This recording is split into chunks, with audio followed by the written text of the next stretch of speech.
여러분, 지금 당장 여러분 곁에서 무시당하며 바닥을 닦고 있는 그 노인이 사실은 전 세계 경제를 주무르던 전설적인 인물이라면 감당하실 수 있겠습니까? 이봐, 늙은이. 글자도 모르면 그냥 시키는 대로 물이나 끓여. 강남 70층 펜트하우스. 안하무인 재벌 회장의 입에서 튀어나온 이 치욕적인 말 한마디를 70대 한국인 노인 마달수는 묵묵히 견뎌냈습니다. 락스 물에 손을 담그며 비굴한 웃음을 짓던 그가 어느 날 밤 먼지가 쌓인 다락방 가방을 열었습니다. 납치된 회장의 아들을 살리기 위해 30년 만에 봉인되었던 위성 전화를 집어든 것입니다. 나다 칼리드. 사막의 늑대가 아직 살아있다는 걸 잊었나? 그 짧은 한마디에 지구 반대편의 거대 테러 조직이 공포에 떨기 시작합니다. 화려한 권력을 뒤로하고 그가 왜 펜트하우스의 투명 인간으로 살아야만 했는지, 그리고 오늘 밤 그가 보여줄 전율 돋는 복수와 반전의 드라마. 오늘 꼬다이가 들려드릴 인생 최대의 반전, 사막의 사자 마달수. 지금 그 압도적인 이야기가 시작됩니다. 본격적인 이야기로 들어가기 전 구독과 좋아요는 우리 꼬다이 가족분들의 품격을 보여주는 가장 따뜻한 응원입니다. 지금 바로 꾹 눌러주시고 알림 설정까지 해두시면 언제 어디서든 여러분의 마음을 어루만질 귀한 이야기들을 놓치지 않고 배달해드립니다. 그럼 펜트하우스의 차가운 대리석 바닥 위로 뜨거운 사막의 향기가 피어오르던 그날 밤의 이야기 속으로 함께 떠나보실까요? 새벽 4시 서울에서 가장 높은 곳에 위치한 강남의 어느 70층 펜트하우스는 거대한 무덤처럼 적막했습니다. 통유리창 너머로 잠들지 않은 도시의 불빛들이 차갑게 명멸하고 있었지만 이 화려한 성 안의 공기는 지독하리만큼 고요했습니다. 70세의 마달수는 소리 없이 눈을 떴습니다. 머리맡에 놓인 낡은 손목시계의 초침 소리만이 이 정적 속에서 그가 살아있음을 알려주는 유일한 동료였습니다. 달수는 습관적으로 거친 손바닥을 서로 비벼 온기를 만들었습니다. 평생을 바친 중동 사막의 뜨거운 모래바람 속에서도 영하의 골방에서 버티던 고독한 밤에도 단 한 번도 거르지 않았던 일과였습니다. 그는 벽에 걸린 빛바랜 달력을 잠시 응시했습니다. 그곳엔 집사 5년 차라는 글자가 보이지 않게 적혀 있는 듯 했습니다. 왕년의 중동 왕실을 제 집처럼 드나들며 사막의 늑대라 불리던 전설적인 로비스트 마달수의 현재 주소는 이 화려한 감옥의 자벽부였습니다. 그는 소리나지 않는 걸음으로 주방을 향해 걸어갔습니다. 펜트하우스의 주방은 음식을 만드는 곳이라기보다 불을 전시하는 박물관에 가까웠습니다. 수천만 원을 호가하는 대리석 상판 위로 달수의 깊게 패인 주름진 얼굴이 비쳤습니다. 그는 깨끗한 행주를 들어 매끄러운 그 표면을 닦기 시작했습니다. 어제 저녁 젊은 가사도우미 소희가 대충 치우고 간 자리에는 미세한 물때가 남아 있었습니다. 달수는 혼잣말로 낮게 은조렸습니다. 흔적을 남기지 말아야지. 늙은이는 흔적만으로도 죄가 되는 법이니까. 잠시 후 현관문 도어락이 해제되는 소리와 함께 젊은 도우미 소희와 운전기사 김씨가 들어왔습니다. 그들은 거실 구석에서 묵묵히 걸레질을 하는 달수를 보고도 인사 한마디 건네지 않았습니다. 마치 거실 한 구석에 놓인 무생물인 공기청정기를 대하듯 무심하게 지나칠 뿐이었습니다. 소희는 냉장고에서 수입 생수를 꺼내 마시다 달수와 눈이 마주치자 괜히 민망한 듯 쏘아붙였습니다. 오전 10시가 가까워지자 펜트하우스 앞은 검은색 고급 세단들로 가득 찼습니다. 박 회장은 아침부터 안절부절 못하며 현관 앞을 서성거렸습니다. 그의 손등에는 긴장감으로 인해 핏줄이 돋아 있었고 연신 손목시계를 확인하며 도우미 소희에게 소리를 질렀습니다. 소혜 씨, 아까 말한 그 최고급 수입 생수, 얼음잔에 딱 맞춰서 준비했어. 조금이라도 미지근하면 오늘 내 목이 날아가는 줄 알아. 소희는 겁에 질린 표정으로 주방을 분주히 오갔습니다. 그 아수라장 속에서도 마달수는 보이지 않는 그림자처럼 주방 구석 어둠 속에 서 있었습니다. 그의 시선은 창밖 멀리 도심을 가로지르는 한강이 아니라 그 너머 구름 낀 하늘을 꿰뚫고 있는 듯 했습니다. 마침내 육중한 현관문이 열리고 흰색 전통 의상인 토브를 차려입은 중동의 귀빈 3명이 들어왔습니다. 그들의 걸음걸이에는 사막의 뜨거운 태양 아래서 다져진 특유의 위엄이 서려 있었습니다. 박 회장은 허리가 끊어질 듯 90도로 굽히며 비굴하리만큼 환한 미소를 지어 보였습니다. 아이고, 먼 길 오시느라 고생 많으셨습니다. 제가 직접 공항까지 나갔어야 했는데 결례가 되지는 않았을지 모르겠습니다. 박 회장은 영어로 더듬거리며 환영 인사를 건넸지만 귀빈들의 우두머리 격인 아알만 수르는 무표정한 얼굴로 거실을 훑어볼 뿐이었습니다. 그의 눈빛은 화려한 가구와 보석들에는 전혀 관심이 없다는 듯 차가웠습니다. 민 여사는 떨리는 손으로 소희가 준비한 얼음물을 내놓았습니다. 자, 여기 아주 귀한 물입니다. 사막은 더우니 시원한 게 최고지요? 민 여사의 말이 떨어지기 무섭게 아알만 수르의 눈썹이 아주 미세하게 꿈틀거렸습니다. 그는 물잔을 바라보기만 할 뿐 손조차 대지 않았습니다. 서재 안의 공기는 순식간에 얼음장처럼 차가워졌습니다. 박 회장은 등에 식은땀이 흐르는 것을 느꼈습니다. 무엇이 잘못된 것인지 도무지 알 수 없었습니다. 그때 주방 구석에서 지켜보던 마달수의 미간이 좁아졌습니다. 달수는 알 수 있었습니다. 아랍의 귀한 손님에게 도착하자마자 차가운 물을 내놓는 것은 그들의 환대 문화를 정면으로 거스르는 무례한 행동이었습니다. 사막에서 온 이들에게 필요한 것은 목을 축이는 차가움이 아니라 마음을 여는 따뜻한 향기였습니다. 박 회장은 눈치를 보며 비서가 준비해온 계약서를 테이블 위에 펼쳐놓았습니다. 여기 저희가 제안한 100조 원 규모의 신도시 건설 프로젝트 초안입니다. 전 세계 어느 기업도 따라올 수 없는 파격적인 조건을 담았습니다. 귀국 왕실에서도 만족하실 겁니다. 아알만 수르는 수행원과 아랍어로 몇 마디를 주고받더니 냉소적인 웃음을 흘렸습니다. 박 회장은 그 웃음의 의미를 몰라 그저 같이 따라 웃었습니다. 하지만 달수는 들었습니다. 알마이너스만 수르가 낮게 읊조린 말은 이 탐욕스러운 자들은 우리 사막의 영혼을 이해하지 못하는군이라는 뜻이었습니다. 회의가 이어질수록 분위기는 점점 나빠졌습니다. 박 회장은 숫자를 나열하며 설득하려 애썼지만 아알만 수르의 시선은 자꾸만 창밖으로 향했습니다. 박 회장이 서류의 결정적인 조항을 설명하려던 그 순간 아알만 수르가 갑자기 손을 들어 대화를 가로막았습니다. 이곳에는 사막의 향기가 전혀 나지 않는군요. 우리가 원하는 것은 건물이 아니라 믿음입니다. 박 회장은 당황하며 소희를 돌아보았습니다. 야, 소혜 씨, 아까 그 향수 뿌린 거 맞아? 왜 향기가 안 난다고 하셔? 박 회장의 무식한 호통에 소희는 울먹거렸습니다. 그 광경을 지켜보던 마달수는 조용히 앞치마를 고쳐맸습니다. 이제는 자신이 나서야 할 때라는 것을 본능적으로 느꼈습니다. 달수는 아무도 보지 않는 틈을 타 자신이 몰래 준비해둔 작은 상자를 꺼냈습니다. 그 안에는 수십 년 전 메카의 성지 근처에서 얻어온 최고급 카다멈과 향신료들이 들어있었습니다. 달수는 가스레인지 위에 작은 냄비를 올리고 물을 끓이기 시작했습니다. 소희가 당황하며 다가와 속삭였습니다.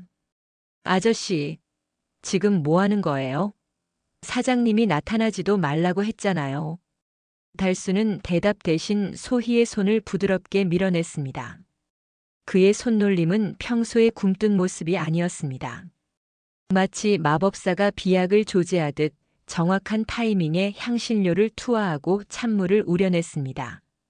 주방을 넘어 거실까지 쌉싸름하면서도 고혹적인 아랍 전통 차가와의 향기가 퍼져나가기 시작했습니다. 아알만 수르의 코끝이 파르르 떨렸습니다. 그는 무표정하던 얼굴을 들고 고개를 돌려 주방 쪽을 바라보았습니다. 박 회장은 영문을 몰라 킁킁거리며 주위를 살폈습니다. 이게 무슨 냄새야? 한약 다리는 냄새인가? 달수는 은쟁반 위에 작은 찻잔 3개를 올리고 천천히 거실로 걸어 나갔습니다. 박 회장의 얼굴이 불그락푸르락하며 당장이라도 소리를 지를 기세였지만 아알만 수루의 반응이 더 빨랐습니다. 그는 자리에서 일어나 달수가 들고 오는 쟁반을 뚫어지게 응시했습니다. 달수는 고개를 깊이 숙이고 가장 정중한 아랍식 예법으로 찻잔을 내려놓았습니다. 그리고 아주 낮은 목소리로 하지만 명확한 발음으로 아랍어 인사를 건넸습니다. 귀한 손님께 사막의 이슬을 닮은 따뜻함을 바칩니다. 박 회장 부부와 소혜 그리고 운전기사 김 씨까지 모두가 얼어붙었습니다. 펜트하우스의 자벽부 글자도 모를 거라 무시당하던 늙은 마 씨의 입에서 사막의 왕실 언어가 흘러나온 순간이었습니다. 어우 깜짝이야. 마 씨 아저씨는 왜 매번 이렇게 일찍 나와서 사람을 놀라게 해요? 무섭게 시리. 아저씨, 저번에 거실 카펫 청소 제대로 안 했죠? 사모님이 아침부터 잔소리하시는데 나까지 엮이지 않게 일 똑바로 하세요. 네. 중학교는 나오셨다면서 글자도 모르시는 거 아니죠? 달수는 아무 대답 없이 그저 허리를 숙였습니다. 그의 손등에 솟아오른 굵은 정맥이 파르르 떨리고 있었습니다. 30년 전 리야드의 화려한 궁전에서 수조원대 계약서를 검토하며 세계적인 석학들의 조언을 받던 그였지만 지금 그가 마주한 현실은 22살 남짓한 아이의 비아냥뿐이었습니다. 달수는 갈라진 목소리로 짧게 답했습니다. 죄송합니다. 오늘 다시 꼼꼼히 확인하겠습니다. 옆에서 지켜보던 운전기사 김 씨가 낄낄거리며 거들었습니다. 에이 소혜 씨, 마 씨 아저씨한테 너무 그러지 마요. 그래도 이 집에서 제일 오래 버티는 자벽부인데 맷집 하나는 인정해줘야지. 아저씨, 오늘 같은 날은 사고 치면 진짜 끝인 거 아시죠? 그때 안방의 육중한 문이 열리며 이 집의 주인인 박 회장과 그의 부인 민 여사가 모습을 드러냈습니다. 두 사람의 얼굴에는 오만함이 훈장처럼 박혀 있었습니다. 민 여사는 달수가 정성껏 닦아놓은 식탁 위를 손가락 끝으로 슥 훑더니 미간을 찌푸렸습니다. 마씨, 내가 어제 분명히 말했지? 이 티세트는 영국 왕실에서 쓰는 거랑 같은 거라고. 왜 아직도 찬장에 있어? 오늘 중동에서 아주 귀한 분들 오시기로 했잖아. 내 말이 우스워? 송구합니다, 사모님. 방금 소독을 마치고 옮기려던 참이었습니다. 달수의 낮은 대답에도 박 회장은 넥타이를 고쳐 매며 싸늘하게 말을 얹었습니다. 마씨, 당신 그 굼뜬 행동을 볼 때마다 내 인내심이 바닥을 쳐.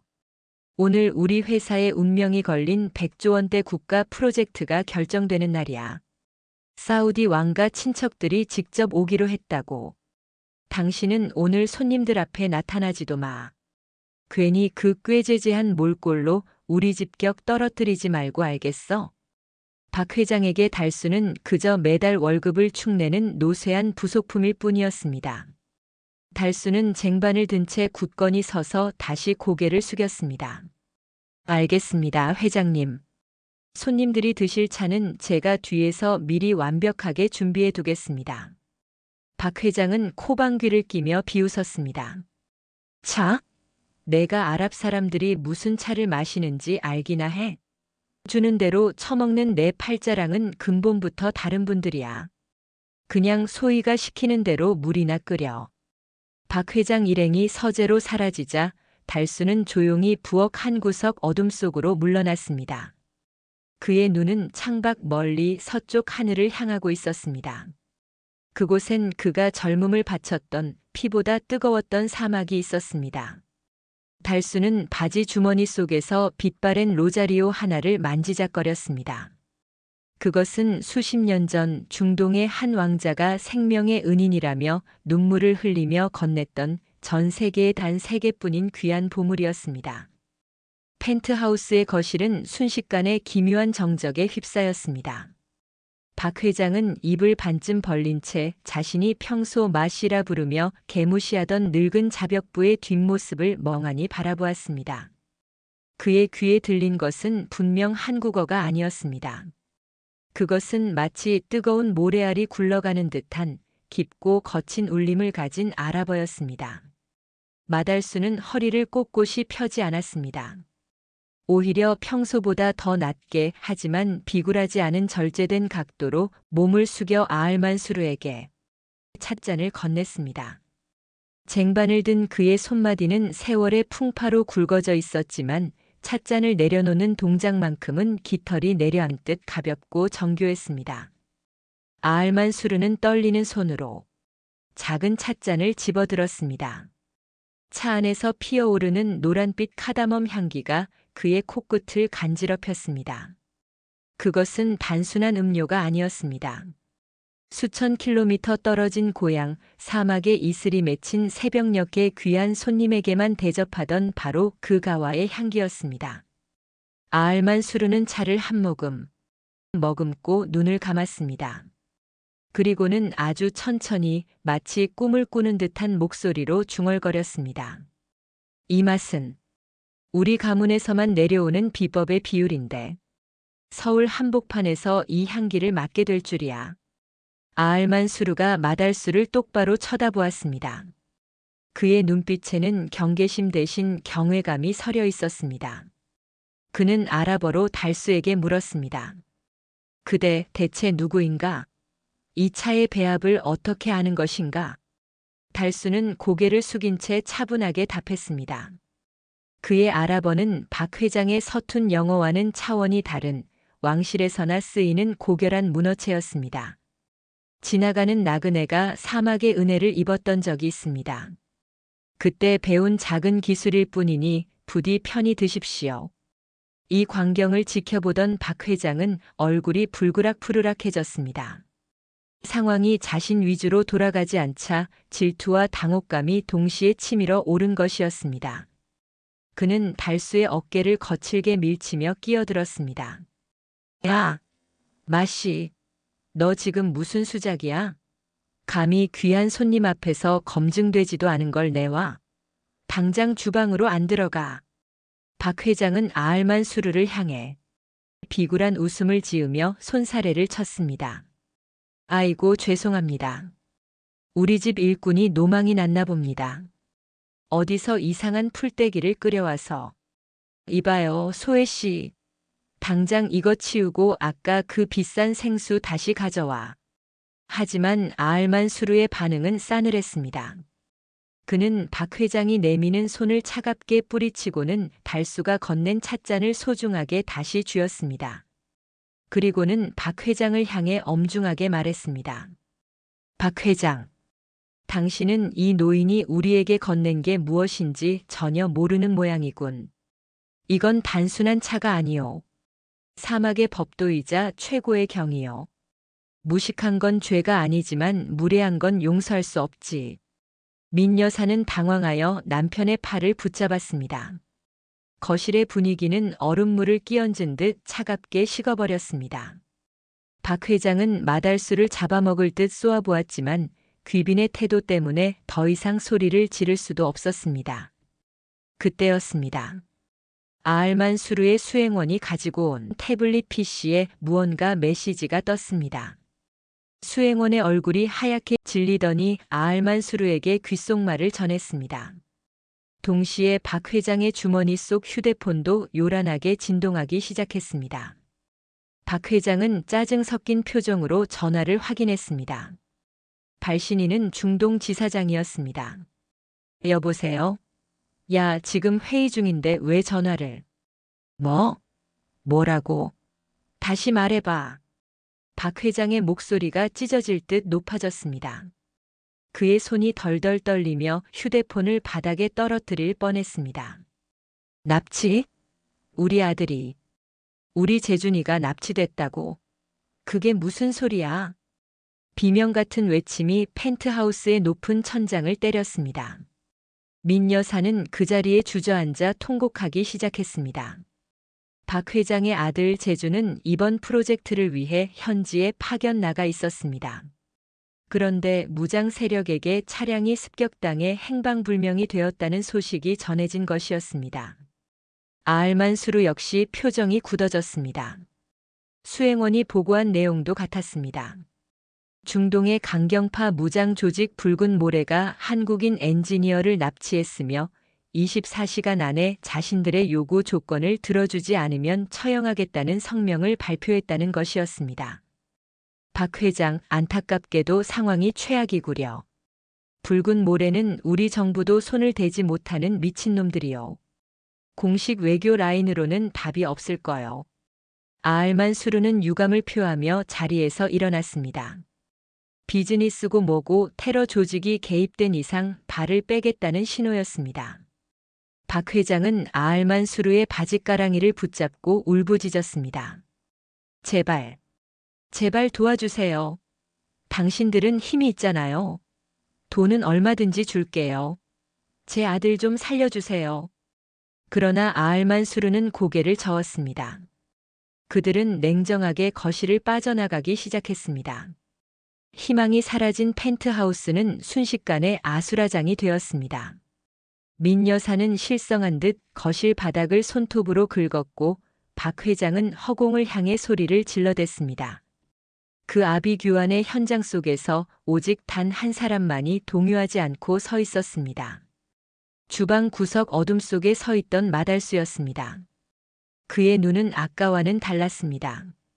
굽어있던 등이 조금씩 펴지고 흐릿했던 눈동자에는 날카로운 사자의 안광이 서리기 시작했습니다. 달수는 바닥에 흩어진 찻잔들을 묵묵히 쟁반에 담았습니다. 그리고는 거실 한복판에서 울부짖는 박 회장에게 다가갔습니다. 달수의 그림자가 대리석 바닥을 길게 가로질렀습니다. 회장님. 달수의 목소리는 낮았지만 모든 소음을 잠재울 만큼 단단했습니다. 박 회장은 눈물범벅이 된 얼굴로 달수를 올려다보았습니다. 뭐야? 너도 나 비웃으러 왔어? 나가. 당장 나가라고. 달수는 박 회장의 눈을 똑바로 응시했습니다. 그것은 고용주와 피고용인의 눈맞춤이 아니었습니다. 포식자와 먹잇감, 혹은 스승과 제자의 눈맞춤에 가까웠습니다. 달수는 주머니에서 손때 묻은 낡은 수첩 하나를 꺼냈습니다. 아드님을 살리고 싶으십니까? 박 회장은 멍하니 달수를 바라보았습니다. 달수의 입에서 나온 말은 명령에 가까운 무게감을 가지고 있었습니다. 지금 당장 정부에 연락하는 걸 멈추십시오. 놈들은 공식 라인이 움직이는 순간 아드님의 목숨을 끊을 겁니다. 아드님을 살릴 수 있는 건 지금 이 집에서 당신이 가장 무시하던 사람뿐입니다. 펜트하우스의 거실은 비명과 통곡으로 아수라장이 되었지만 마달수만은 마치 시간이 멈춘 공간에 홀로 서 있는 석상처럼 고요했습니다. 그는 무릎을 꿇고 울부짖는 박 회장을 차갑게 내려다보았습니다. 5년 동안 이 집에서 온갖 수모를 겪으며 굽혔던 허리가 서서히 아주 천천히 펴지기 시작했습니다. 그가 등을 펴자 낡은 티셔츠 너머로 숨겨져 있던 단단한 골격이 드러났습니다. 그것은 자벽부의 몸이 아니라 사막의 폭풍을 온몸으로 받아냈던 전사의 골격이었습니다. 달수는 박 회장의 대답을 기다리지 않았습니다. 그는 조용히 몸을 돌려 주방 옆 아무도 관심을 두지 않던 좁고 어두운 계단으로 향했습니다. 그곳은 가사도우미들이 잠시 쉬거나 잡동사니를 쌓아두는 창고용 다락방으로 이어지는 길입니다. 소희와 김씨가 먼지 냄새나고 좁아터진 곳이라며 침을 뱉듯 무시하던 그 공간이 달수에게는 세상과 단절된 유일한 안식처이자 요새였습니다. 다락방의 문을 열자 매캐한 먼지 냄새와 함께 오래된 종이 향이 코끝을 스쳤습니다. 달수는 전등 스위치를 올리지 않았습니다. 대신 창틈으로 새어 들어오는 희미한 도시의 인공광의 의지에 구석진 곳으로 걸어갔습니다. 그곳엔 커다란 자물쇠가 채워진 낡은 가죽 가방 하나가 놓여 있었습니다. 30년 전 중동의 모래바람을 견뎌내며 그와 함께 대륙을 누비던 물건이었습니다. 달수는 떨리는 손으로 자물쇠를 열었습니다. 가방 안에는 이 화려한 펜트하우스와는 전혀 어울리지 않는 물건들이 가득했습니다. 빛바랜 여권 대여섯 권, 이제는 구하기도 힘든 구식 단파 무전기, 그리고 수십 명의 아랍 유력자들과 찍은 흑백 사진들이었습니다. 그 중에서도 달수가 가장 먼저 집어든 것은 가죽끈으로 묶인 손때 묻은 수첩이었습니다. 수첩의 첫 장을 넘기자 1980년대 중동 건설 붐 당시의 기록들이 빼곡하게 나타났습니다. 단순한 일기가 아니었습니다. 어느 부족의 수장이 무엇을 좋아하는지, 어떤 장군이 누구에게 뇌물을 받았는지, 사막의 모래알처럼 흩어진 정보들을 엮어 만든 거대한 권력의 지도였습니다. 달수의 손가락이 붉은 모래라는 붉은 글씨 위에서 멈췄습니다. 결국 너희들이 다시 움직이는구나. 달수의 뇌리 속에 잊고 싶었던 사막의 기억이 밀려왔습니다. 타들어가는 태양 아래서 물 한 모금 없이 버티던 날들, 총성이 빗발치는 반군 기지에서 단판을 짓던 로비스트 시절의 긴장감이 그의 혈관을 다시 뜨겁게 달구기 시작했습니다. 그는 가방 깊숙한 곳에서 작은 위성 전화를 꺼냈습니다. 배터리는 이미 방전된 지 오래였지만 그는 미리 준비해둔 보조 전원을 연결했습니다. 기계가 낮은 비프음을 내며 깨어났습니다. 액정 위로 푸른 빛이 감돌자 달수의 눈빛도 차갑게 빛났습니다. 그는 수첩을 뒤져 번호 하나를 찾아냈습니다. 공항에서 아알만 수르가 언급했던 그 무장 조직, 붉은 모래의 수장인 칼리드에게 닿을 수 있는 유일한 비밀 회선이었습니다. 그때 다락방 문이 거칠게 열렸습니다. 정신을 차린 박 회장이 숨을 헐떡이며 뒤쫓아온 것이었습니다. 마 씨, 아니 마 선생님, 당신 대체 정체가 뭐야? 아까 그 아랍어는 뭐고 이 물건들은 다 뭐야? 박 회장은 다락방 구석에 펼쳐진 광경을 보고 경악했습니다. 평소 바보처럼 웃으며 구두를 닦던 노인의 방에 위성 전화와 무장단체의 지도가 펼쳐져 있으니 마치 첩보 영화의 한 장면을 보는 듯한 충격을 받은 것이었습니다. 박 회장은 달수의 발치에 놓인 사진 속에서 젊은 마달수가 사우디 국왕과 어깨를 나란히 하고 웃고 있는 것을 발견했습니다. 에이, 이분이 국왕 폐하 아니야? 당신이 왜 이분 옆에? 달수는 박 회장을 쳐다보지도 않은 채 위성 전화의 버튼을 눌렀습니다. 그는 박 회장의 질문에 답하는 대신 얼음장처럼 차가운 목소리로 경고했습니다. 입 다물고 지켜보십시오. 당신 아들의 목숨줄이 지금 이 전화 한 통에 걸려 있습니다. 만약 내가 통화하는 중에 소리를 내거나 방해한다면 그 즉시 아드님은 사막의 모래 속에 묻힐 겁니다. 박 회장은 마치 보이지 않는 손에 멱살을 잡힌 듯 숨을 들이켰습니다. 그는 마달수라는 인물에게서 뿜어져 나오는 압도적인 위압감에 눌려 차마 더 이상 말을 잇지 못하고 입을 틀어막았습니다. 이윽고 위성 전화 너머에서 신호음이 가기 시작했습니다. 또. 정적만이 감도는 다락방 안에서 그 신호음은 마치 시한폭탄의 초침 소리처럼 박 회장의 심장을 조여왔습니다. 마침내 수화기 건너편에서 거칠고 쇳소리 섞인 아랍어 목소리가 들려왔습니다. 누구냐? 이 회선은 이미 죽은 번호일 텐데. 달수는 천천히 입을 열었습니다. 그의 입에서 흘러나오는 말은 아까 거실에서 귀빈들에게 건네던 우아한 언어가 아니었습니다. 그것은 전장의 한복판에서 적의 목을 겨누는 사냥꾼의 언어였습니다. 나다. 칼리드. 사막의 늑대가 아직 살아있다는 걸 잊었나? 전화 너머에서 순간적으로 숨소리가 멎었습니다. 사막의 무법자로 불리며 수많은 사람을 공포에 떨게 하던 붉은 모래의 수장이 70대 노인의 목소리 한마디에 얼어붙은 것이었습니다. 박 회장은 눈앞의 광경이 도저히 믿기지 않았습니다. 자신이 마씨라고 부르며 걸레질이나 시키던 노인이 지구 반대편의 테러리스트를 벌벌 떨게 만들고 있었습니다. 위성 전화기 너머로 흐르는 정적은 마치 팽팽하게 당겨진 활시위 같았습니다. 70평생을 살아오며 단 한 번도 흐트러짐 없던 마달수의 손가락이 미세하게 떨렸지만 그의 목소리만큼은 사막의 바위처럼 단단했습니다. 나다. 칼리드. 사막의 늑대가 아직 살아있다는 걸 잊었나? 수천 킬로미터 떨어진 사막의 지하 요새, 그곳에서 수십 명의 인지를 처형하며 공포를 통치하던 붉은 모래의 수장 칼리드는 순간적으로 숨을 멈췄습니다. 30년 전 자신의 아버지가 반군에게 포위되어 죽음을 기다릴 때 호롤단신으로 적진에 뛰어들어 협상을 끌어냈던 그 전설적인 한국인의 목소리였습니다. 칼리드의 거친 쇳소리가 수화기를 타고 넘어왔습니다. 마달수? 당신이 왜 이 회선으로 전화를 한 거지?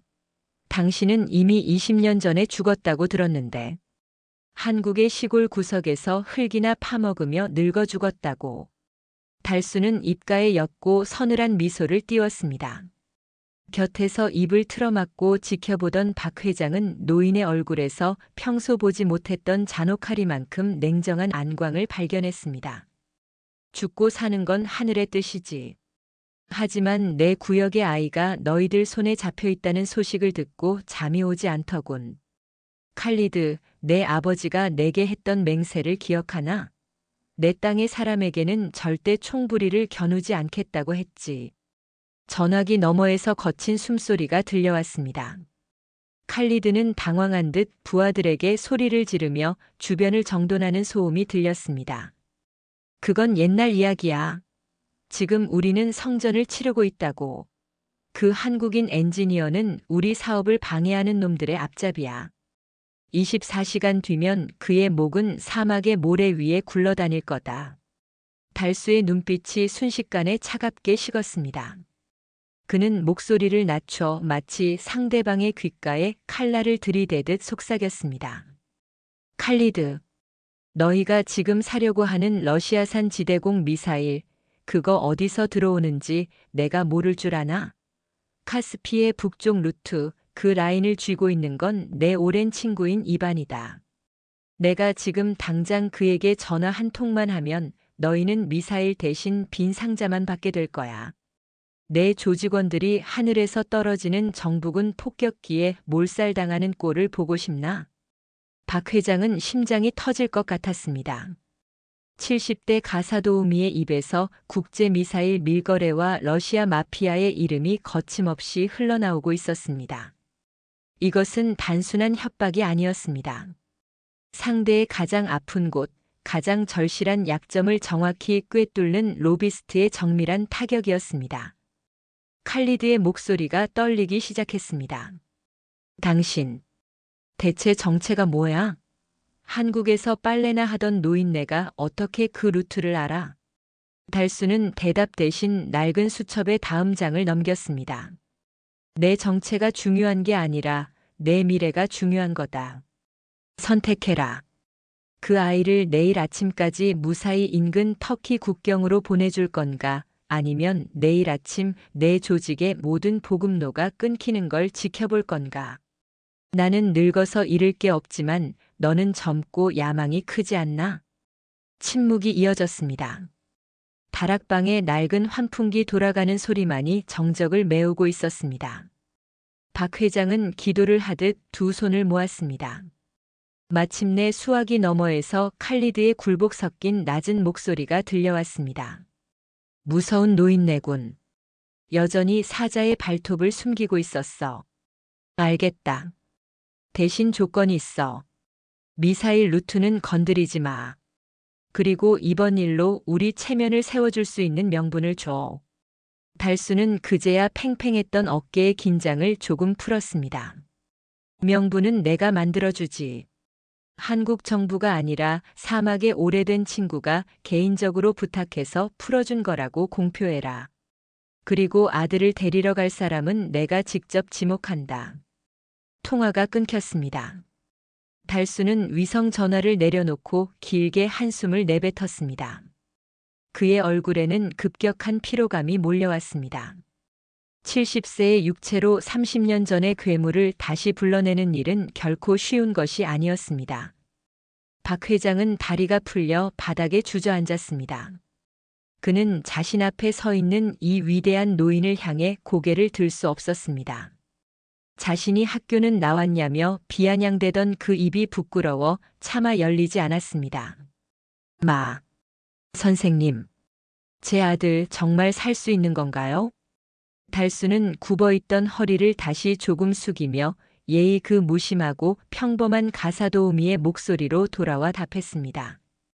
회장님, 사람의 가치는 그가 가진 통장의 숫자가 아니라 그가 지켜온 신의에서 나오는 법입니다.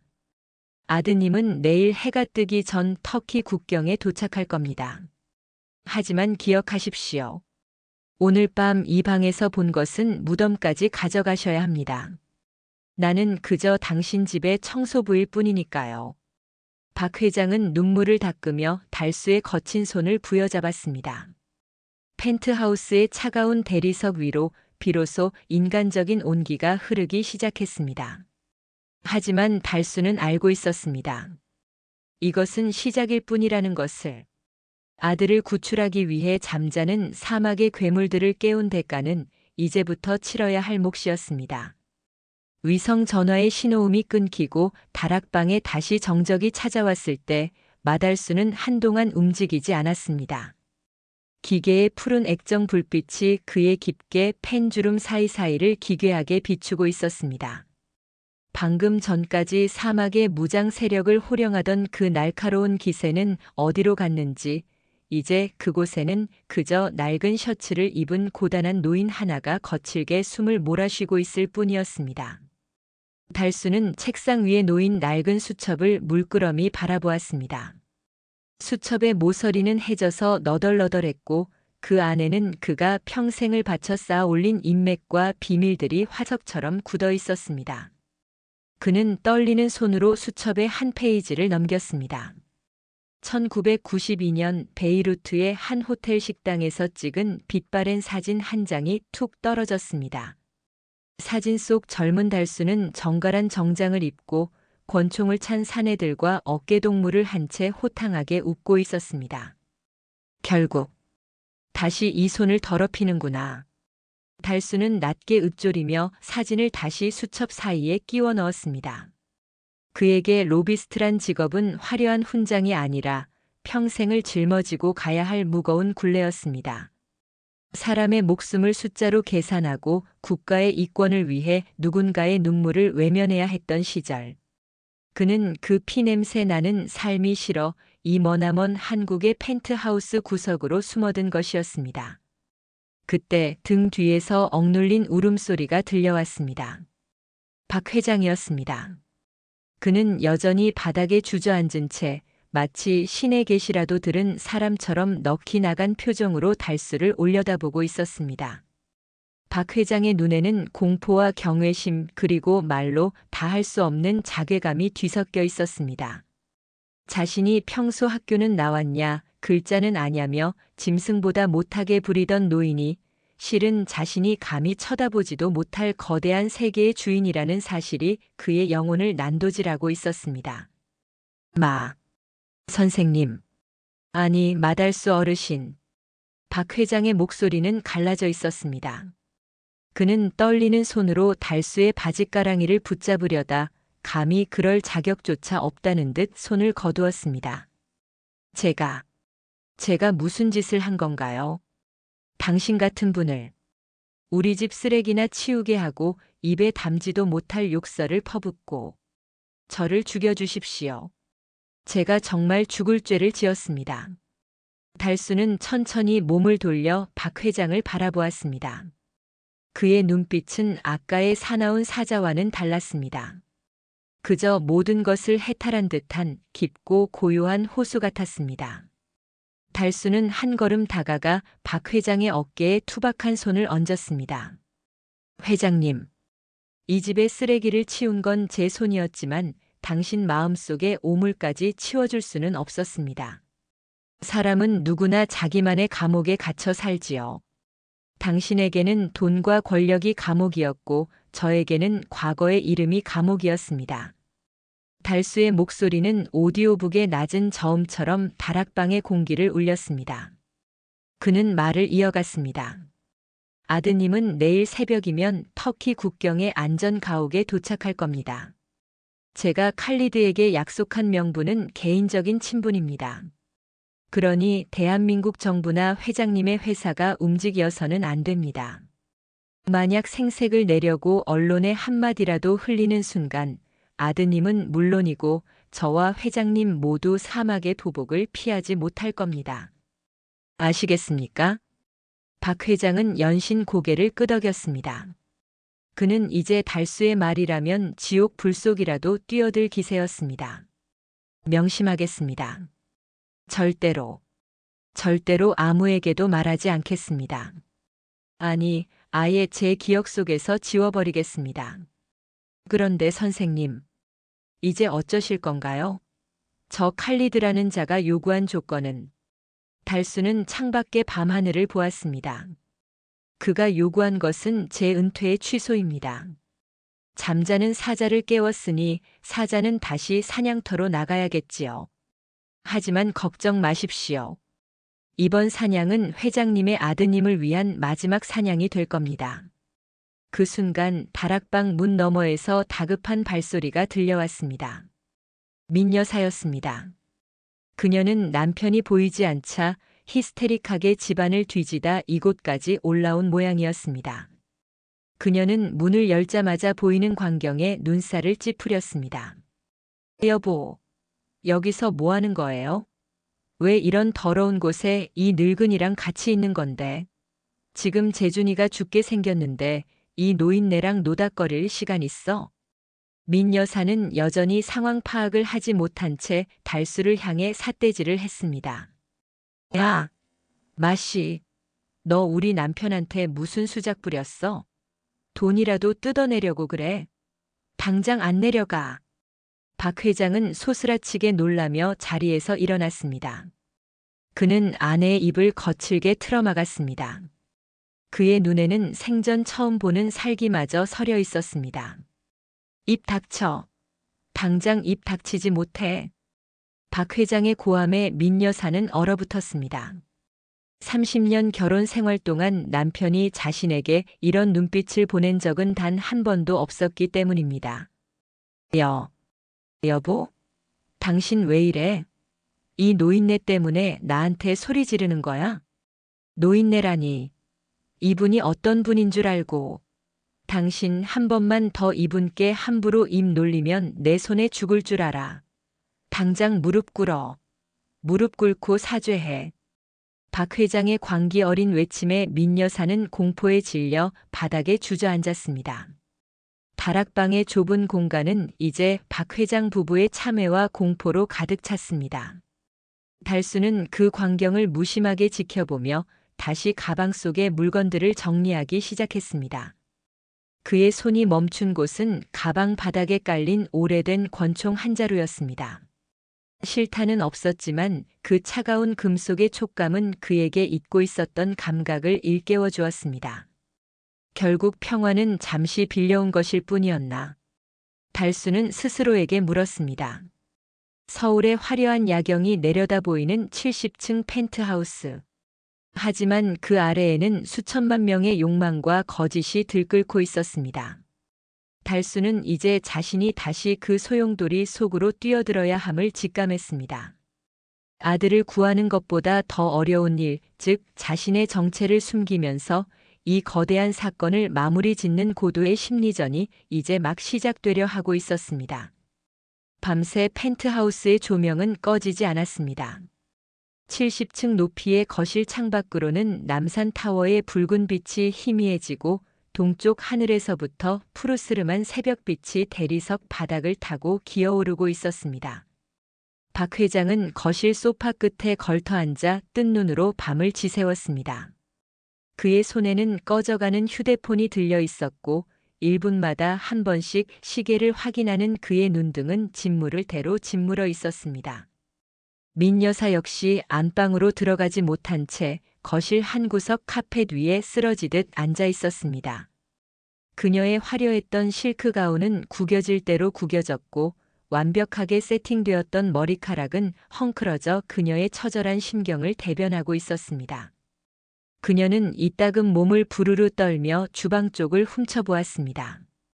그곳에는 평소라면 아침 식사 준비를 위해 쌀을 씻고 있어야 할 마달수가 미동도 없이 식탁 의자에 앉아 눈을 감고 있었습니다. 달수의 모습은 기이했습니다. 그는 잠을 자는 것 같지도 그렇다고 깨어있는 것 같지도 않았습니다.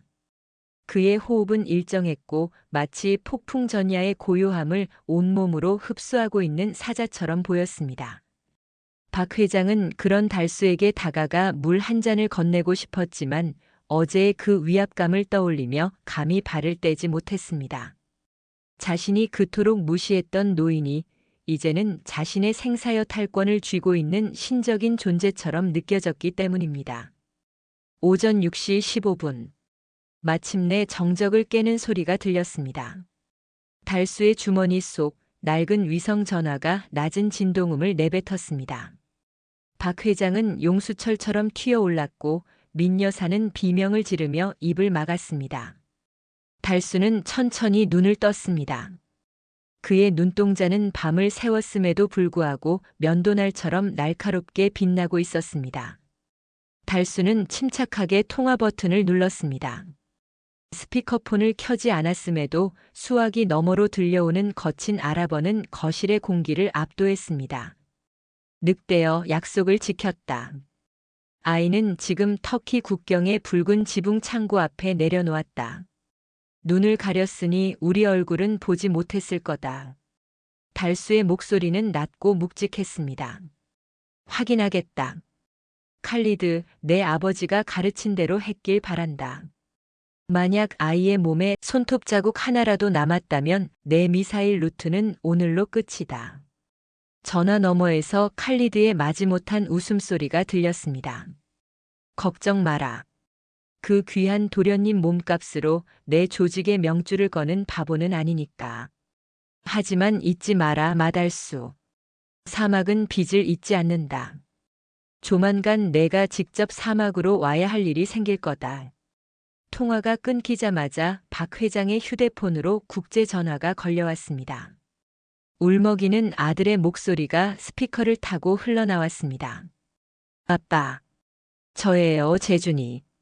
지금 어떤 사람들이 저를 국경에 내려줬어요. 아무 일 없어요. 저 살았어요, 아빠. 박 회장은 소파 밑으로 미끄러지듯 주저앉아 오열했습니다. 민 여사는 재준아. 를 외치며 휴대폰을 부여잡고 통곡했습니다. 5년 동안 이 집에서 본 적 없는 가장 진실된 인간의 감정이 터져나오는 순간이었습니다. 달수는 그 광경을 보며 소리 없이 자리에서 일어났습니다. 그는 아무 말 없이 앞치마를 고쳐 메고 주방으로 향했습니다. 마치 아무 일도 없었다는 듯 평소처럼 아침 물을 끓이기 시작했습니다. 하지만 평화는 오래가지 않았습니다. 펜트하우스의 초인종 소리가 거실의 울음소리를 갈기갈기 찢어놓았습니다. 박 회장은 눈물을 닦으며 인터폰을 확인했습니다. 화면에는 검은 정장을 입은 중년의 사내가 무표정한 얼굴로 서 있었습니다. 그의 가슴팍에는 국정원을 상징하는 신분증이 짧게 비쳤습니다. 박 회장님, 국가정보원 해외공작국 소속 차건우라고 합니다. 아드님 납치 사건과 관련하여 긴급히 드릴 말씀이 있습니다. 문 좀 열어주시죠. 박 회장의 안색이 순식간에 창백해졌습니다. 달수의 경고가 떠올랐기 때문입니다. 정부가 움직이는 순간 모두가 위험해진다는 그 말. 박 회장은 주방의 달수를 쳐다보았습니다. 달수는 찻잔을 닦던 손을 멈추고 고개를 살짝 끄덕였습니다. 평소대로 행동하라는 무언의 지시였습니다. 문이 열리고 차건우 요원이 거실로 들어왔습니다. 그는 들어오자마자 예리한 시선으로 거실 구석구석을 훑었습니다. 그의 시선은 울고 있는 민 여사를 지나 주방에서 묵묵히 차를 준비하는 달수에게서 잠시 멈췄습니다. 아드님이 방금 터키 국경에서 구출되었다는 첩보를 입수했습니다. 축하드립니다, 회장님. 그런데 이상하군요.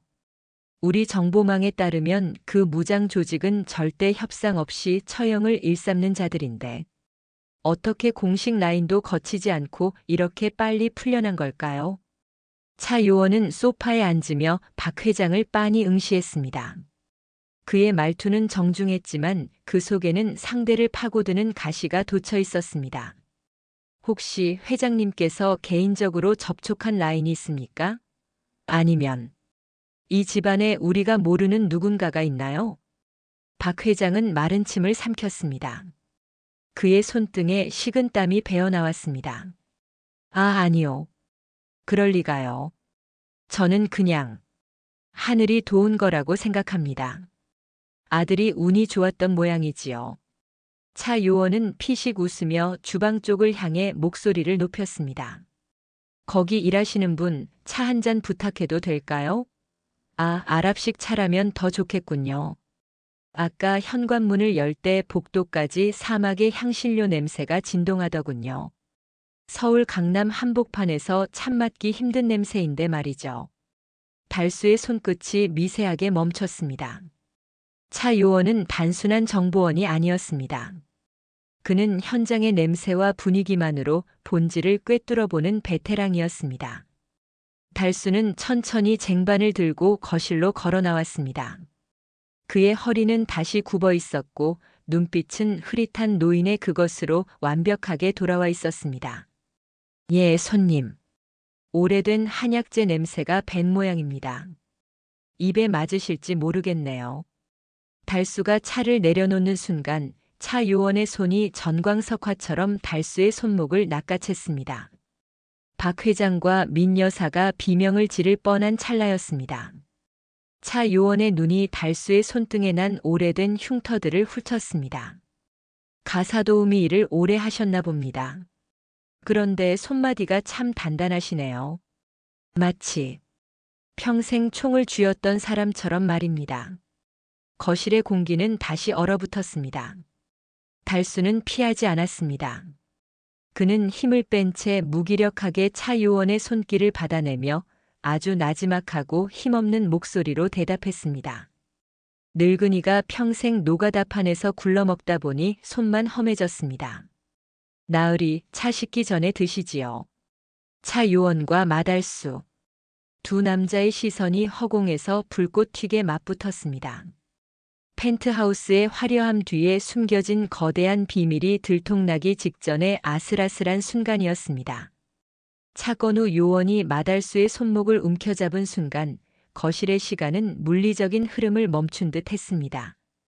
차 요원의 손가락 끝은 달수의 맥박을 짚고 있었고 그의 예리한 시선은 노인의 흔들림 없는 눈동자 구석구석을 헤집고 있었습니다. 70세 노인의 손목치고는 지나치게 단단한 뼈마디, 그리고 검지와 중지 사이에 박힌 수만 발의 사격 없이는 생길 수 없는 독특한 굳은 살. 차 요원은 본능적으로 직감했습니다.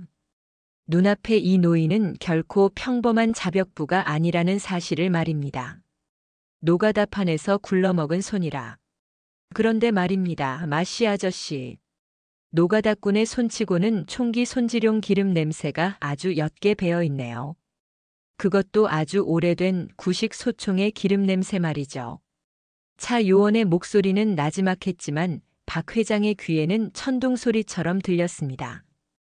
박 회장은 입술을 파르르 떨며 소파 가죽을 꽉 움켜쥐었습니다. 자신이 지켜야 할 아들의 생명줄이자 이제는 존경에 마지 않는 마 선생님이 정체를 들킬 위기에 처하자 박 회장의 심장은 터질 듯 요동쳤습니다. 마달수는 힘을 뺀 채 무기력하게 손목을 내맡기고 있었습니다. 그는 당황하지 않았습니다. 오히려 눈가를 가늘게 떨며 금방이라도 울음을 터뜨릴 것 같은 억울한 노인의 표정을 지어 보였습니다. 나으리, 기름 냄새라니요. 새벽부터 주방 환풍기 닦느라 WD-40을 좀 뿌렸는데 그 냄새가 아직 안 가셨나 봅니다. 늙은이가 손 씻는 걸 깜빡해서 무례를 범했네요. 죄송합니다, 사장님.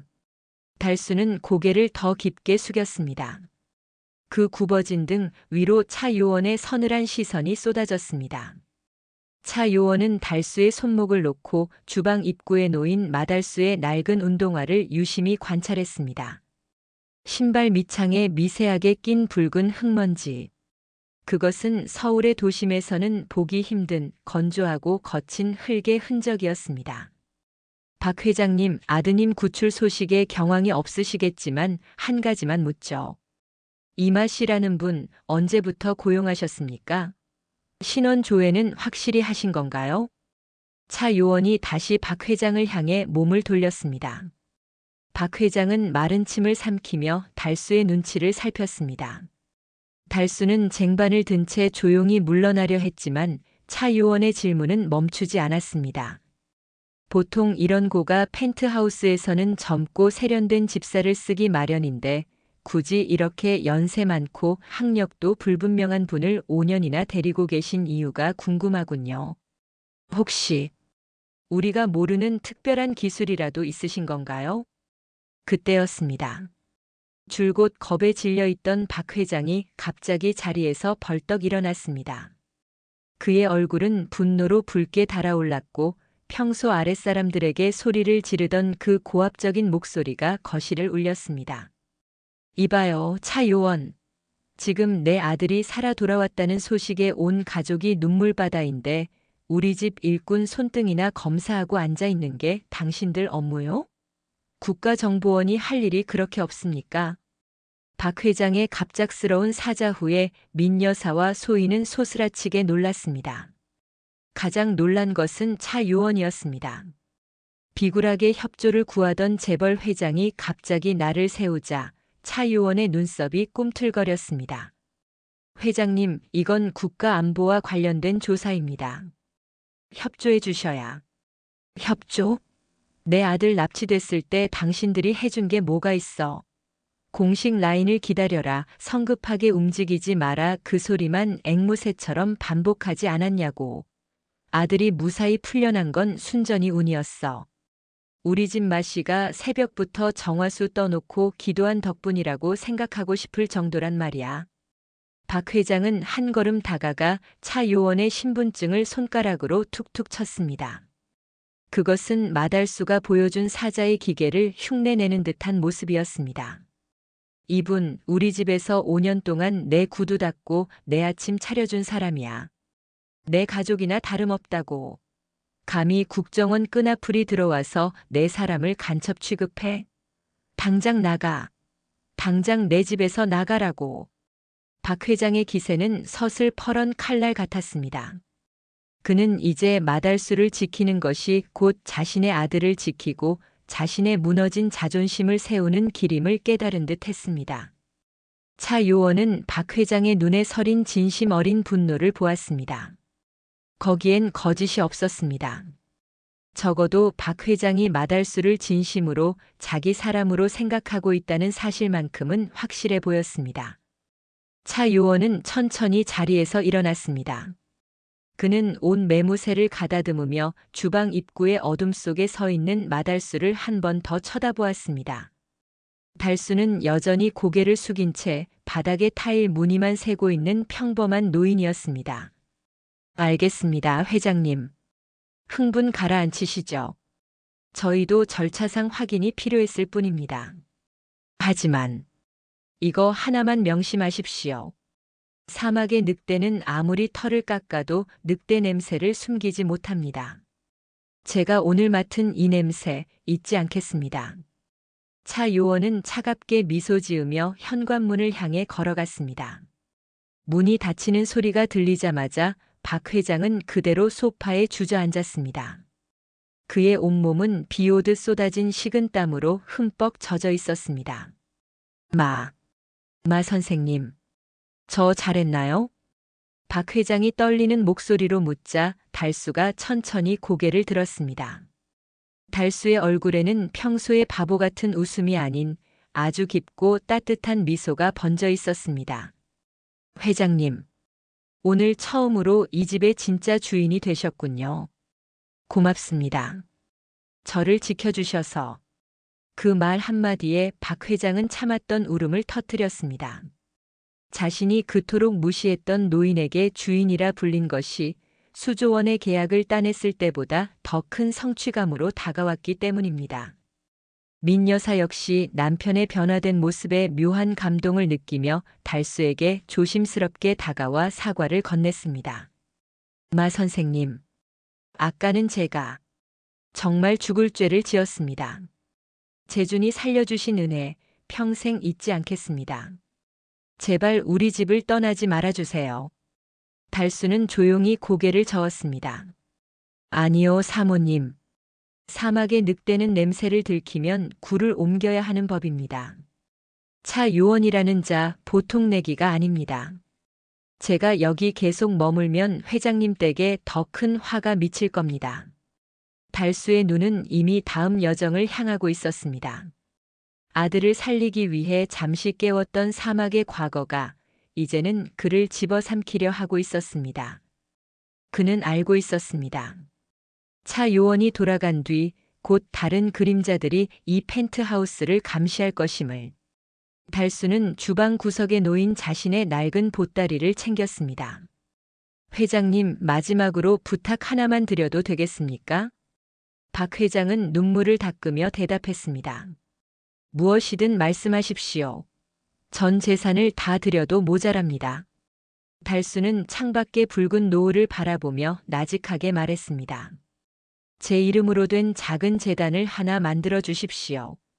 학교에 가지 못하고 사막의 모래바람 속에서 구두를 닦는 아이들을 위한 재단입니다. 이름은 사막의 이슬이라 지어 주십시오. 마달수는 자신의 방이었던 좁은 다락방으로 올라가 낡은 보따리를 하나 꺼내 들었습니다. 그 안에는 어제 꺼냈던 위성 전화와 수첩, 그리고 5년 전 이 집에 처음 올 때 입고 왔던 해진 면바지와 낡은 점퍼가 들어 있었습니다. 그는 이제 집사라는 근사한 허울을 벗어던지고 다시 정처 없는 나그네의 옷을 입었습니다. 거실로 내려온 달수를 본 박 회장 부부는 경악했습니다. 금방이라도 무너질 것 같은 노인의 초라한 행색 때문이 아니라 그가 정말로 이 집을 떠나려 한다는 사실 때문이었습니다. 민 여사는 달수의 소매를 붙잡으며 울먹였습니다. 마 선생님, 정말 가셔야 하나요? 저희가 집을 한 채 해드릴게요. 아니, 이 펜트하우스를 통째로 드릴 수도 있어요. 제발 저희 곁에 계셔주세요. 저희가 선생님 없으면 어떡해. 달수는 민 여사의 손을 부드럽게 떼어내며 인자하게 웃었습니다. 그 웃음은 더 이상 가사도우미의 비굴한 웃음이 아니라 삶의 모든 풍파를 견뎌낸 현자의 미소였습니다. 사모님, 펜트하우스는 제게 너무 높은 곳입니다. 저는 그저 흙냄새 나는 길 위가 편한 사람입니다. 그리고 아까 그 차 요원이라는 자 지금 이 건물 밖에서 저를 기다리고 있을 겁니다. 제가 여기 계속 있으면 회장님 댁은 평생 정보기관의 감시를 받게 될 겁니다. 그건 아드님의 평화로운 삶을 방해하는 일이 되겠지요. 박 회장은 입술을 짓씹으며 달수의 보따리를 뺏어들려 했습니다. 자신이 직접 운전해서 모셔다 드리겠다는 고집이었습니다. 하지만 달수는 단호하게 고개를 저었습니다. 회장님은 지금 당장 공항으로 나가십시오. 아드님이 터키에서 오고 있습니다. 아버지로서 아들을 안아주는 것보다 더 중요한 일은 세상에 없습니다. 저의 퇴근길은 제가 알아서 하겠습니다.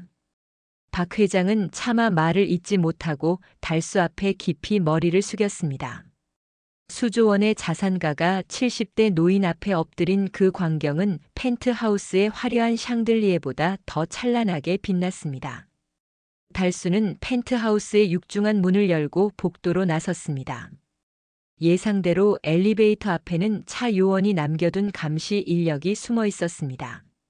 하지만 달수는 당황하지 않았습니다. 그는 엘리베이터 대신 비상계단으로 향했습니다. 무릎 관절이 비명을 질렀지만 사막의 모래 언덕을 수만 번 넘나들던 그의 근육은 기억하고 있었습니다. 추적자를 따돌리는 가장 원시적이고 확실한 방법은 몸을 쓰는 것뿐이라는 사실을 말입니다. 그가 70층에서부터 비상계단을 내려가는 동안 머릿속으로는 이미 탈출 경로가 그려졌습니다. 50층에서 화물 전용 승강기로 갈아타고 지하 4층 기계실의 환풍구를 통해 인근 주상복합 건물의 주차장으로 연결되는 비밀 통로. 그것은 그가 5년 전 이 집에 고용될 때부터 혹시 모를 사태를 대비해 매일 아침 청소하며 눈여겨봐 두었던 생존의 지도였습니다. 지하 주차장의 어둠 속에서 달수는 미리 준비해둔 낡은 캡모자를 깊게 눌렀었습니다. 그리고는 폐지를 줍는 노인의 손수레가 놓여있는 구석으로 향했습니다.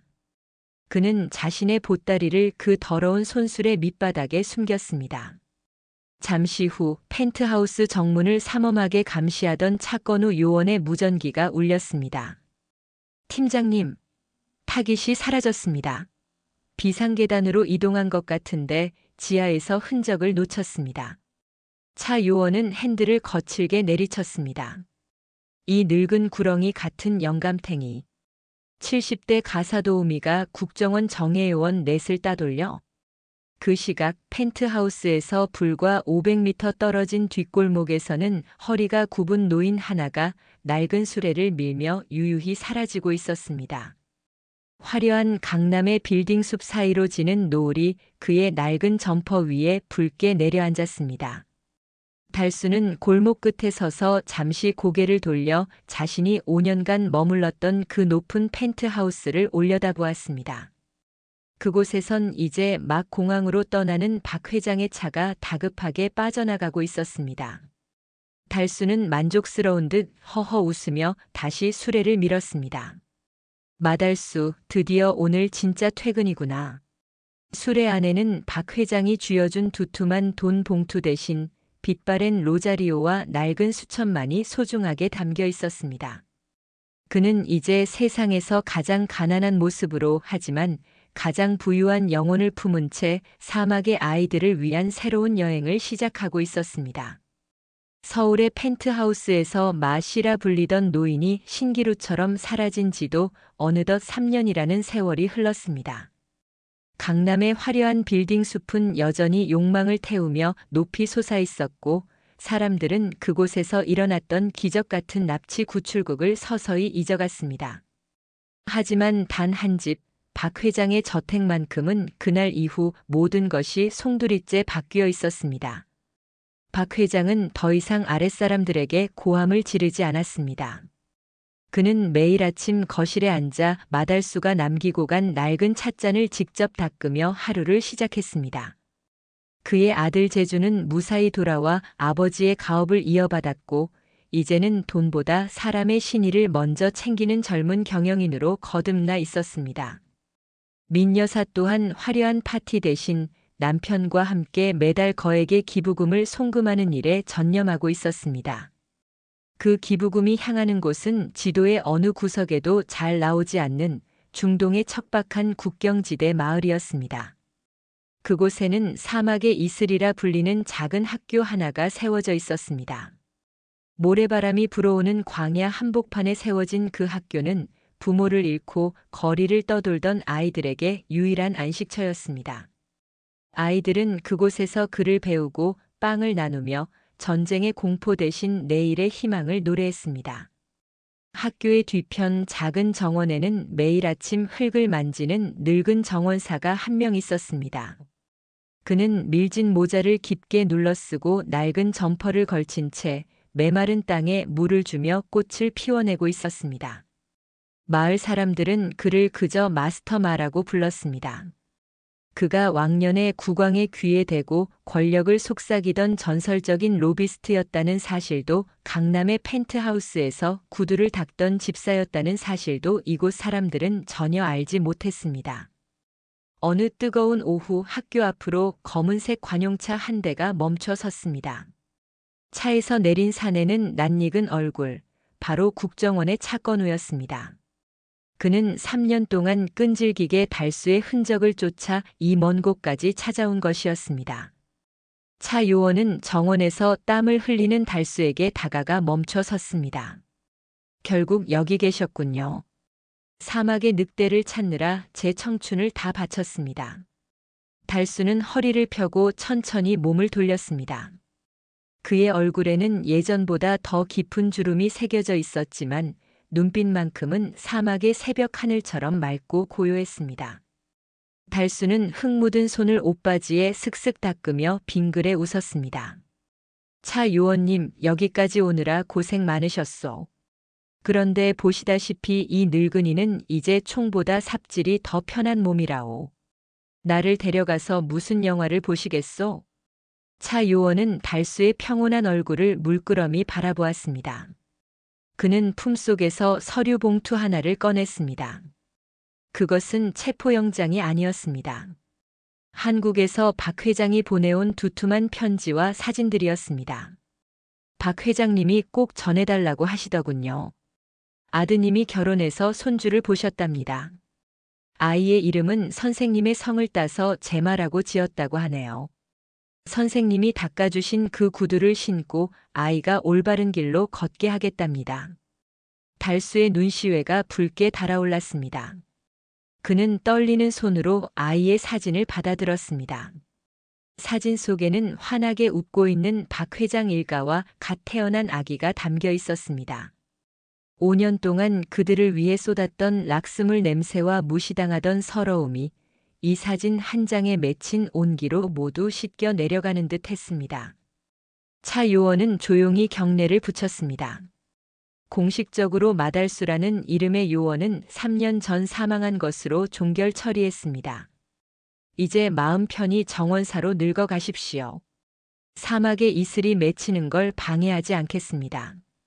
차 요원이 떠나간 뒤 달수는 다시 삽을 들고 흙을 일구었습니다. 학교 종소리가 울리자 아이들이 까르르 웃으며 정원으로 달려나왔습니다. 아이들은 달수의 품에 안기며 할아버지라고 소리쳤습니다. 달수는 아이들을 하나하나 안아주며 하늘을 올려다보았습니다. 사막의 붉은 노을이 대지를 덮고 있었습니다. 한때는 세상을 쥐락펴락하며 화려한 권력의 중심에 서 있었으나 인생의 황혼에 이르러서야 그는 비로소 진정한 평화를 찾았습니다. 가장 낮은 곳에서 행주를 들고 타인의 오물을 닦아내던 그 시간이 실은 자신의 영혼을 가장 깨끗하게 닦아내던 성스러운 의식이었음을 그는 이제 알고 있었습니다. 마달수는 낡은 수첩을 꺼내 마지막 페이지에 정갈한 글씨로 적어 넣었습니다. 인생이라는 이름의 로비는 끝났다. 이제 나는 오직 하늘과 협상하며 이곳의 아이들을 지키는 법만 배우려 한다. 사막의 밤이 깊어지고 차갑게 식은 모래 위로 투명한 이슬이 맺히기 시작했습니다. 그것은 누군가의 참회였고 누군가의 희망이었으며 마달수가 평생을 바쳐 일궈낸 세상에서 가장 아름다운 보석이었습니다. 인생이라는 이름의 로비는 끝났다. 마달수 어르신이 낡은 수첩에 남긴 그 마지막 문장이 가슴속 깊이 메아리 치는 것 같습니다. 가장 높은 펜트하우스에서 가장 낮은 가사도우미로 살았지만 그의 영혼만큼은 그 누구보다 높고 고결했습니다. 여러분은 오늘 이 이야기를 들으며 어떤 생각이 드셨나요? 혹시 우리도 주변의 소중한 사람들을 그저 겉모습만으로 가볍게 여기지는 않았는지 돌아보게 됩니다. 오늘 마달수 어르신의 사이다 같은 반전과 가슴 뭉클한 참회가 여러분께 작은 위로가 되었다면 좋아요로 그 마음을 표현해 주세요. 그리고 여러분의 인생에서 만난 마달수 같은 숨은 고수들의 사연이 있다면 댓글로 자유롭게 나눠주시기 바랍니다. 여러분의 소중한 댓글 하나하나가 저에게는 사막의 이슬 같은 큰 힘이 됩니다. 아직 구독하지 않으신 분들은 지금 구독 버튼을 눌러 꼬다이의 평생 가족이 되어주세요. 다음 시간에는 더욱 깊은 울림과 통쾌한 감동이 살아있는 이야기로 다시 찾아뵙겠습니다. 지금까지 여러분의 든든한 이야기꾼 꼬다이였습니다. 늘 건강하고 평안하십시오. 감사합니다.